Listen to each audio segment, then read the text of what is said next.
हमेशा जब हम जब इंटरव्यू तक पहुँचते हैं ना, तो हमेशा मन में आशा तो रहती है कि यार इस बार तो पक्का अपना सिलेक्शन हो ही जाएगा। लेकिन कई बार ये होता है कि एक तो ये कंपटीशन इतना बड़ा है, जिसमें रिलेटिव आपसे जो अच्छे बंदे होते हैं या अच्छे एस्पिरेंट होते हैं वो आगे निकल जाते हैं। तो काबिलियत है, इसलिए मैं बार-बार प्री पास करता हूँ, मेंस पास करके इंटरव्यू तक पहुँचता हूँ। तो ये चीज़ मुझे सबसे ऊपर मोटिवेशन देती है। नेक्स्ट अटेम्प्ट देना है, तो मैं अभी से जो अपनी कमियाँ है ना, उनको सुधार कर आगे बढ़ने की कोशिश कर रहा हूँ। तो इतना मुझे नेगेटिव चीज़ों में वक्त ही नहीं देना है, मुझे सुधारने में वक्त लगाना है, ताकि आने वाला वक्त मेरा होगा। मैं एक किसान फैमिली से बिलोंग करता हूँ। मेरे मम्मी पापा सुबह से लेकर शाम तक इतना हार्ड वर्क करते हैं, आपने देखा भी है यहाँ पे। मतलब खेती में काफ़ी इंटरेस्ट लेते हैं। सुबह पशुओं का काम हो गया, उनका दिन भर मतलब काम रहता है। तो आपको वो चीज़ें मोटिवेट करती है यार, कि जब अपने माता पिता अपने लिए इतना त्याग कर रहे हैं, इतनी मेहनत कर रहे हैं, तो हम मेहनत से क्यों चूकें। तो मेरे लिए सबसे मोटिवेटर जो फैक्टर है मेरे माता पिता है। यूपीएससी की फील्ड में जा रहे हैं तो अपने को पता नहीं होता कि आपका सिलेक्शन पहले अटेम्प्ट में होगा या लास्ट अटेम्प्ट में होगा, या होगा भी नहीं, किसी को नहीं पता होता है। जिसकी फर्स्ट रैंक भी आती है ना, वो भी ये बात नहीं कह सकता कि मैं इस बार टॉप करने वाला हूँ, उसको भी नहीं मालूम होता है। तो जहाँ तक मोटिवेट की बात है, कर सकते हैं। ऐसी कोई बड़ी बात नहीं कि यूपीएससी को हम फाइट नहीं कर सकते। 2016 में मेरे मेंस के अंदर 821 मार्क्स आए, one of the highest marks हैं। और हिंदी माध्यम में आप जान सकते हो बहुत टॉप मार्क्स हैं। थोड़ा इंटरव्यू में कुछ मार्क्स कम मिले और मेरा 5-10 नंबर से उनका फाइनल सिलेक्शन नहीं हुआ। जिनका 3-4 अटेम्प्ट हो गए हैं, उनको मैं एक सलाह देना चाहूँगा कि आप अपना प्लान बी पे भी काम कर सकते हैं। जैसे आप अपनी स्टेट पीसीएस की एग्जाम जरूर देना। आप यदि आप कॉलेज लेक्चर वगैरह, मानो कि यार ये फील्ड ऐसा है कि यदि आपका 21 में होता है या चाहे 35 में होता है, आपका मतलब हमेशा सम्मान होगा, आप इस फील्ड में आते हो तो ये चीज़ें मोटिवेट कर। 4 मेंस लिखने के बाद मुझे पता था स्कोर नहीं बढ़ रहा है, और एक्चुअल में मैं अन्य एस्पिरेंट को भी देख रहा हूँ। ज्योग्राफी जिन्होंने इंटरव्यू दिया है मेरे साथ वालों ने, एक आध अपवाद छोड़ दे तो किसी के भी अच्छे मार्क्स नहीं है। इसका मतलब कहीं ना कहीं स्केलिंग में प्रॉब्लम है। हिंदी वर्सेज इंग्लिश मीडियम में जो स्केलिंग होती है मार्क्स में, क्योंकि जिस सब्जेक्ट में नंबर ऑफ स्टूडेंट ज़्यादा बैठते हैं उसमें नुकसान होता है। बिना प्रयासों के कहाँ कुछ मिलता है, जिंदगी यूं ही गुजर जाती है खुद के बनाए सांचों में। ढूंढते रह गए वो रागिर मंजिलों को, जिनकी अपनी मंजिल से दृष्टि धूमिल हो गई। थक जाना और फिर थक हार कर सो जाना आसान है, मुश्किल है तो अपनी जिद को और जिद्दी बनाना। है तुझ में साहस बिना बहानों के कुछ करने का, तो फिर लम्हों में ना कैद कर खुद को, निकल जा अपनी मंजिल की ओर। हेलो एवरीवन, दोस्तों, जैसा कि आप जानते हैं कि यूपीएससी की जर्नी में बहुत सारे डाउट्स आते रहते हैं। इन डाउट्स को सॉल्व किए बिना यूपीएससी क्रैक करना बहुत मुश्किल हो जाता है। दोस्तों, इसके लिए अनअकैडमी लेकर आया है रेज हैंड। रेज हैंड के माध्यम से आप अपने लाइव क्लासरूम में अपने फेवरेट एजुकेटर से बेझिझक हाथ उठाकर सवाल पूछ सकते हैं, और आप अपने आसानी से डाउट्स क्लियर कर सकते हैं। दोस्तों, इसी के अलावा अनअकैडमी लेकर आया है लाइव मॉनिटरिंग प्लेटफॉर्म्स, जिसके माध्यम से आप अपने पर्सनल कोचिंग यानी स्ट्रेटजी सेशन तथा साथ ही साथ डाउट सॉल्विंग, जिसके माध्यम से आप अपने डाउट सॉल्व कर सकते हैं। इसी के अलावा evaluated test series, mains test series with timely evaluation, साथ ही साथ daily answer writing practice for GS along with evaluation, और स्टडी बूस्टर सेशन, जिसके माध्यम से आप अपने कैरियर से जुड़े तमाम सवाल टॉपर से जान सकते हैं। दोस्तों, साथ ही साथ live classes, weekly test, study materials, standard course, बहुत कुछ मिलता है। भारत के टॉप एजुकेटर के साथ यूपीएससी सीएससी एग्ज़ाम क्रैक करने के लिए 22 से एक बैच स्टार्ट होने जा रहा है। ये बैच 1 साल व 2 साल के लिए भी है, और इस बैच में निम्न फैसिलिटीज़ आपको मिलेगी। दोस्तों, प्रीलिम्स और मेंस का सारा सिलेबस क्लियर हो जाएगा उसमें, और प्रीलिम्स और मेंस की टेस्ट सीरीज़ पूरी मिल जाएगी, और साथ ही साथ आपको लाइव क्लासेस मिलेगी जो इंडिया के टॉप एजुकेटर जिसमें पढ़ाएंगे। दोस्तों, यदि आप 1 साल के लिए कोर्स लेते हैं तो आपकी लर्नर्स जर्नी बैच 2022 7+2+3 मंथ के लिए होगा, और यदि आप 2 वर्ष के लिए कोर्स लेते हैं तो आपकी लर्नर्स जर्नी 2 साल के लिए होगी। दोस्तों, इसी के अलावा अनअकैडमी लेकर आया है ये बैच इंग्लिश, हिंदी और बाई लैंग्वेज भाषा में है, और इसी के अलावा दोस्तों आपको ये बैच 22 सितंबर से स्टार्ट होने वाला है और लेकिन अनअकैडमी आपके लिए हर सप्ताह बैच लाता रहता है। और दोस्तों, अनअकैडमी केवल जीएस के लिए ही नहीं बल्कि ऑप्शनल की भी तैयारी करवाता है।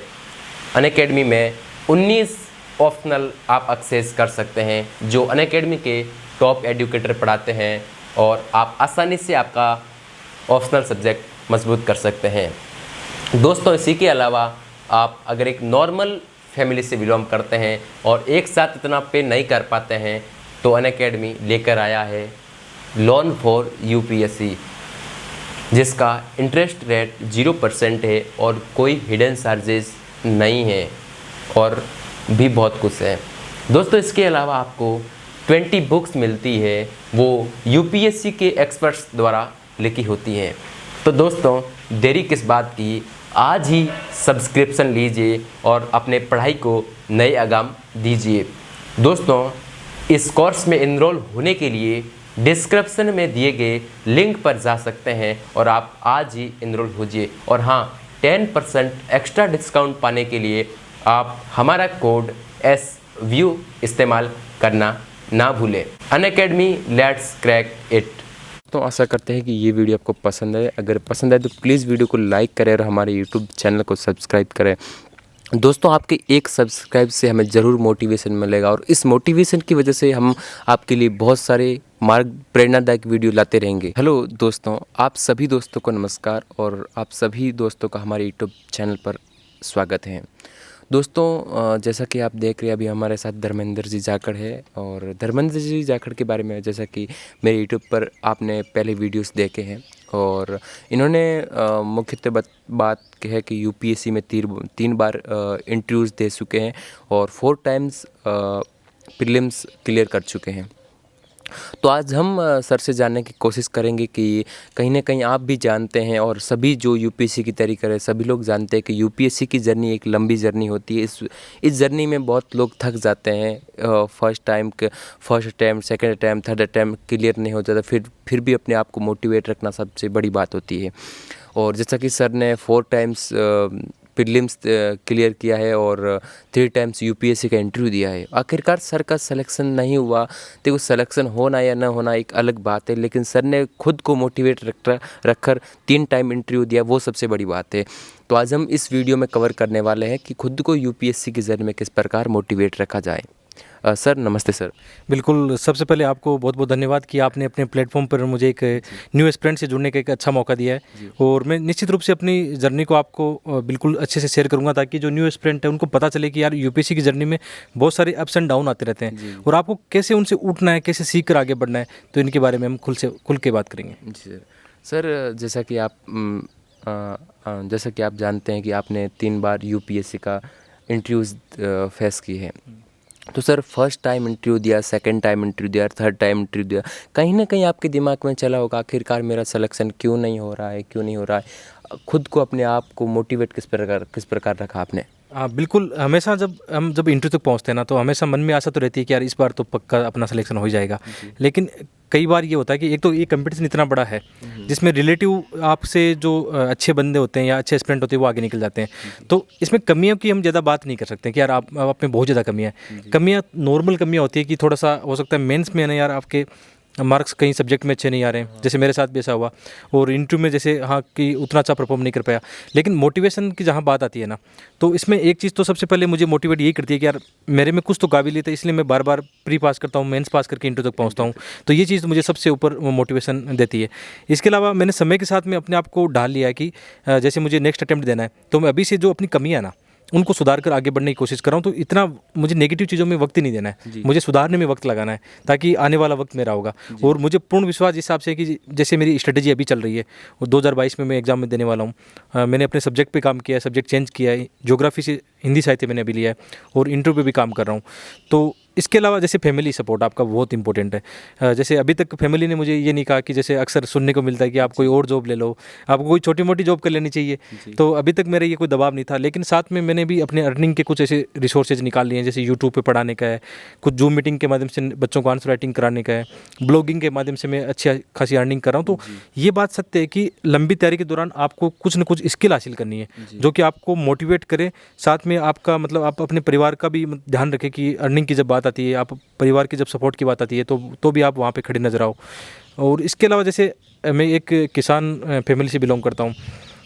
मेरे मम्मी पापा सुबह से लेकर शाम तक इतना हार्ड वर्क करते हैं, आपने देखा भी है यहाँ पे। मतलब खेती में काफ़ी इंटरेस्ट लेते हैं, सुबह पशुओं का काम हो गया, उनका दिन भर मतलब काम रहता है। तो आपको वो चीज़ें मोटिवेट करती है यार, जी जी कि जब अपने माता पिता अपने लिए इतना त्याग कर रहे हैं, इतनी मेहनत कर रहे हैं, तो हम मेहनत से क्यों चूकें। तो मेरे लिए सबसे मोटिवेटर जो फैक्टर है मेरे माता पिता हैं, जो जिनका अभी तक मेरे साथ सपोर्ट बना हुआ है। जी जी सर, जैसा कि आपने बताया कि 2011 से लेकर आज 2021 चल रहा है, इस बहुत लंबी जर्नी हो गई। ये लंबी जर्नी तो आपने मोटिवेट किस प्रकार रखा? देखो, लंबी जर्नी यूपीएससी को सबको पता है। वैसे यूपीएससी की जो तैयारी करता है, सीरियस एस्पिरेंट है, उनको ये पता है कि जब यूपीएससी की फील्ड में जा रहे हैं तो अपने को पता नहीं होता कि आपका सिलेक्शन पहले अटेम्प्ट में होगा या लास्ट अटेम्प्ट में होगा या होगा भी नहीं, किसी को नहीं पता होता है। जिसकी फर्स्ट रैंक भी आती है ना, वो भी ये बात नहीं कह सकता कि मैं इस बार टॉप करने वाला हूँ, उसको भी नहीं मालूम होता है। तो जहाँ तक मोटिवेट की बात है, एक चीज़ तो सत्य थी कि यार जब मैंने एक सपना देखा कि मुझे भी सिविल सेवा में जाना है, और सपना जैसे मैं 2011 से इसमें फील्ड में हूँ, तैयारी कर रहा हूँ, तो इस दौरान जैसे बार बार जैसे शुरुआत में मेरा भी 2-3 बार प्री नहीं हुआ, तो मुझे ऐसा लगा कि यार क्या ऐसी गलतियाँ हो रही, उनको फिर सुधार कर आगे बढ़ के जब मैंने पहली बार मेंस लिखा, मेरा इंटरव्यू कॉल बना, वहाँ से मुझे ये लगा कि यार हम कर सकते हैं। ऐसी कोई बड़ी बात नहीं कि यूपीएससी को हम फाइट नहीं कर सकते। 2016 में मेरे मेंस के अंदर 821 मार्क्स आए, one of the highest marks हैं, और हिंदी माध्यम में आप जान सकते हो बहुत टॉप मार्क्स आए हैं। थोड़ा इंटरव्यू में कुछ मार्क्स कम मिले और मेरा 5-10 नंबर से उनका फाइनल सिलेक्शन नहीं हुआ। तो मुझे एक बात लग गई कि यार मैं थोड़ी बहुत इन कमियों को सुधार लूँ तो सिलेक्शन तो मेरा पक्का है। तो यही चीज़ें मुझे ज़्यादा मोटिवेट करती है। और इम्पोर्टेंट चीज़ और ये है कि मैं जो और एस्पिरेंट है, जैसे जिनके 3-4 अटेम्प्ट हो गए हैं, उनको मैं एक सलाह देना चाहूँगा कि आप अपना प्लान बी पे भी काम कर सकते हैं। जैसे आप अपनी स्टेट पीसीएस की एग्ज़ाम जरूर देना। आप यदि आप कॉलेज लेक्चर वगैरह इनकी एग्ज़ाम देते हो तो आपका फ़ायदा ही होगा, क्योंकि एक्चुअल में होता है क्या कि 3-4 साल आप लगातार इस चीज़ की तैयारी करते हो और आपका प्री नहीं होता है या मेंस नहीं होता है, तो कहीं ना कहीं डीमोटिवेट या आपके अंदर ऐसी नेगेटिव थिंकिंग आने लग जाएगी। तो उसको खत्म करने के लिए आप क्या कर सकते हो, एक साइड में भी अपने जीवन को चलाओ यार। आपके जीवन में ये भी है कि आप जैसे बहुत सारे मैंने एस्पिरेंट को देखा अपने परिवार से कट जाते हैं, घर पे बात नहीं करते हैं, और उनका एक एनर्जी नहीं रहती है उनमें। जब हम मिलते हैं तो एकदम एनर्जी कमी रहती है। तो ये चीज़ें नहीं करनी, आपको हमेशा खुशी के साथ अपनी तैयारी को करना है। और आप ये मानो कि यार ये फील्ड ऐसा है कि यदि आपका 21 में होता है या चाहे 35 में होता है, आपका मतलब हमेशा सम्मान होगा, आप इस फील्ड में आते हो तो ये चीज़ें मोटिवेट करती है। जी सर, जैसा कि मैंने नोट किया है कि आप एक बहुत ही मतलब ग्रामीण परिवेश से पले बड़े और गांव में रहकर पढ़ाई करते हो अभी फ़िलहाल। जैसे कि आपने रूम में एक अच्छे से मेंटेन किया है और आप गांव में अच्छे से पढ़ाई कर लेते हैं, तो भी एक गांव में रहकर अपने आप में किस प्रकार का मोटिवेशन आया कि मुझे सिविल सेवा की ओर जाना चाहिए? हाँ बिल्कुल, शुरुआती स्तर पर जैसे मेरा मोटिवेशन का सबसे बड़ा फैक्टर था जब मैं 12th क्लास में था, आर्ट्स बैकग्राउंड मैंने लिया था वहाँ पे। तो उस समय जैसे राजस्थान बोर्ड में मेरा मेरिट में 22 रैंक थी, तो वहीं से मेरे टीचर ने मोटिवेट किया मुझे कि यार आप आईएएस बन सकते हो, कि आप यहाँ पे जब टॉप कर रहे हो तो आपको आईएएस की तैयारी करनी चाहिए। तो फिर बाद में जब मैं जयपुर गया राजस्थान यूनिवर्सिटी में, मैंने देखा वहाँ पर माहौल अच्छा था इसको लेकर, आरएस को लेकर अच्छा था, तो वहाँ से डायरेक्ट फिर मैं दिल्ली चला गया। शुरुआत में 3-4 साल 5 साल तक मैं दिल्ली में रहा, तो मुझे ये पता लग गया कि यार तैयारी कैसे करनी होती है। एक चीज़ मैंने महसूस की, यार कोचिंगों के चक्कर में आकर टाइम हमने बर्बाद किया है, इसके बजाय हमें सेल्फ स्टडी पर ज़्यादा ध्यान देना चाहिए। चलो वो दौर अलग था कि उसमें आपको इतने मतलब फ्री रिसोर्सेज आपको यूट्यूब पे या टेलीग्राम पे नहीं मिलते थे, लेकिन आज का दौर ये है कि हम गांव में बैठ के पढ़ाई कर सकते हैं। और यहाँ पे आपकी सबसे बड़ी बात, आपका खर्चा बचेगा, आप अपने परिवार के साथ रह सकते हो, परिवार में भी अपनी जो भी सामाजिक आपके कार्यक्रम उनमें आप कॉन्ट्रीब्यूशन दे सकते हो, एक लीडरशिप क्वालिटी यहाँ पर डेवलप कर सकते हो। तो ये सब चीज़ें मायने रखती है आपकी तैयारी के दौरान, कि आप अपने जीवन के अन्य पहलुओं को भी साथ लेके चले। ऐसा नहीं बिल्कुल हमने उनको छोड़ दिया है, तो ये चीज़ें सब साथ लेके चलनी चाहिए मेरे हिसाब से। जी सर, अभी आप प्रिपरेशन 2022 में अटैम्प्ट देने वाले हो। जैसा कि आपने बताया कि आपने पहले आपका ऑप्शनल अलग था और अभी ऑप्शनल अलग है, तो इसमें आपको कुछ दिक्कत नहीं आई सर के बीच में? ना इसमें दिक्कत आएगी नहीं एक्चुअल में, क्योंकि दिक्कत वहाँ आती है जब हम अपने आप में बदलाव नहीं लाना चाहते हैं। जैसे मुझे ये पता है कि मैं ज्योग्राफी अभी रखूँगा, 4 मेंस लिखने के बाद मुझे पता था स्कोर नहीं बढ़ रहा है, और एक्चुअल में मैं अन्य एस्पिरेंट को भी देख रहा हूँ, ज्योग्राफी जिन्होंने इंटरव्यू दिया है मेरे साथ वालों ने, एक आध अपवाद छोड़ दे तो किसी के भी अच्छे मार्क्स नहीं है। इसका मतलब कहीं ना कहीं स्केलिंग में प्रॉब्लम है, हिंदी वर्सेज इंग्लिश मीडियम में जो स्केलिंग होती है मार्क्स में, क्योंकि जिस सब्जेक्ट में नंबर ऑफ स्टूडेंट ज़्यादा बैठते हैं उसमें नुकसान होता ही है एक्चुअल में। तो न्यू एस्पिरेंट को भी ये ध्यान रखना चाहिए कि यार सब्जेक्ट ऐसा लें जिसमें स्कोरिंग अच्छा हो। जैसे हिंदी साहित्य नो डाउट बहुत अच्छा स्कोर करता है, संस्कृत साहित्य अच्छा है, जैसे इंग्लिश मीडियम में एंथ्रोपोलॉजी अच्छा करता है। तो मैंने भी इन सभी रिसर्च के बाद में डिसीजन लिया कि यार मुझे लेना है, डरना किस बात का है, डरने का तो कोई सवाल ही पैदा नहीं होता, मुझे पता है मैं कर लूँगा इसमें। तो इसी सोच के डाटा मेरे पास है कि यार हिंदी साहित्य आपका सिलेक्शन करवा देगा। हिंदी साहित्य इंटरेस्टिंग भी है, मैंने जब पढ़ना शुरू किया अभी हाल ही में, तो मतलब 2-3 महीने का सिलेबस है, आराम से हो जाता है। जी सर, आप मोटिवेशन के आपने कोई पोएम लिखी हो तो आपको सुनाना शायद हमारे ऑडियंस को आप सुना सकते हैं। हाँ बिल्कुल, न्यू एस्पिरेंट को मैं कुछ अपनी पोइम के माध्यम से भी बताना चाहता हूँ कि अक्सर जैसे कभी कभी ऐसा होता है कि टाइम आता है कि हमेशा मोटिवेट आप नहीं रह सकते। तो उस फेज में अंदर से जो आवाज़ आती है ना, वो फिर मैं कागज़ पे लिखता हूँ, और उसको मैं अभी आप लोगों के साथ साझा करना चाहता हूँ कि बिना प्रयासों के कहाँ कुछ मिलता है, ज़िंदगी यूं ही गुजर जाती है खुद के बनाए सांचों में, ढूंढते रह गए वो रागिर मंजिलों को जिनकी अपनी मंजिल से दृष्टि धूमिल हो गई। थक जाना और फिर थक हार कर सो जाना आसान है, मुश्किल है तो अपनी जिद को और जिद्दी बनाना। है तुझ में साहस बिना बहानों के कुछ करने का, तो फिर लम्हों में ना कैद कर खुद को, निकल जा अपनी मंजिल की ओर, अपनी मंजिल की ओर। Thank you. जी सर, लास्ट में कोई आपकी जो और कुछ कहना चाहेंगे तो ऑडियंस को कह सकते हैं आप। बिल्कुल, मेरा तो यही मानना है कि यार जब आपने एक सपना देख लिया ना कि आपको आईएएस में जाना है, तो चाहे कितनी बाधाएं हैं, चाहे आप प्री फेल करो, कभी सीसेट फेल होता है, कभी मेंस आप फेल करते हो, कभी इंटरव्यू में पहुंचने के बाद में भी मेरे ऐसे दोस्त हैं जिनका 4-4 बार इंटरव्यू देने के बाद उनका सिलेक्शन नहीं हुआ, लेकिन जब 5वें अटेम्प्ट में उनका सिलेक्शन हुआ तो टॉप 50 में उनकी रैंक आई। बहुत सारे ऐसे एग्जाम्पल है। शैलेंद्र इंडोलिया की बात करें, हिंदी माध्यम से थे, 3-4 बार इंटरव्यू दिया, इंटरव्यू में अच्छे मार्क्स नहीं आए, लेकिन बाद में फाइनली 37 रैंक लेके हिंदी माध्यम से उन्होंने टॉप किया। इवन इंग्लिश मीडियम में भी उन्होंने टक्कर दी अच्छी, उनके मार्क्स बहुत अच्छे आए थे। तो ऐसा सबके साथ होता है कि यार जैसे मेरा ये है कि 3 इंटरव्यू के बाद में सिलेक्शन नहीं हुआ तो बहुत लोग समाज कहने लगा यार आपका हो ही नहीं सकता आपके पड़ोसी आपको मतलब कई बार डिमोटिवेट करते हैं, या समाज या परिवार से भी ऐसी आवाज़ आने लगती है कि यार आप और कोई देख लो, आपका नहीं होने वाला यहाँ पे। तो जब सपना आपका है ना, तो ये लड़ाई आपकी है, और किसी के कोई भी आपको कुछ कहे तो इससे दबना नहीं है आपको। तो मेरा तो यही सजेशन रहेगा कि यार जब आपने एक बार इस फील्ड में आने का सोच लिया ना, तो या तो यहाँ अपने आप अटेम्प्ट खत्म हो जाए या फिर सिलेक्शन लेके जाओ। लेकिन एक चीज़ है कि आपका यदि यहाँ पे सिलेक्शन भी नहीं होता ना, तो ये जर्नी है ना इतना सिखा सकती है जो शायद और कोई ऐसा फील्ड मुझे नहीं लगता जो आपको सिखा सकती है। यूपीसी की मैं ये मानता हूँ कि ये लाइफ ही ऐसी है कि आपको एक अच्छा इंसान बना देगी। चलो अच्छा इंसान अच्छी बात है, ये तो ज़रूरी है कि इंसान सबसे अच्छा हो तो बड़ी बात है, लेकिन यदि आपको कि अर्निंग के फील्ड में भी जाना है, आज आप देख रहे हो मुखर्जी में जितनी भी बड़ी कोचिंग्स हैं, कौन है, सभी आईएएस एस्पिरेंट रहे जिनका फाइनल सिलेक्शन नहीं हुआ। आज मैं यूट्यूब पर हम जैसे आप लोग हम देखते हैं कि यूट्यूब पे ब्लॉगिंग के माध्यम से अपना नॉलेज शेयर कर रहे हैं और वहाँ से अर्निंग अच्छी खासी हो रही है। तो घबराना नहीं इस फील्ड से, है ना, ये अच्छा एक माध्यम रहता है। मैंने अक्सर देखा है कि यूपीसी एस्पिरेंट इस दबाव में रहते हैं कि यार अपना यूपीसी में नहीं होगा तो कहाँ होगा। तो लोग ऐसा कमेंट भी करते हैं कि यार यूपीसी आपको बेरोजगार बनाती है।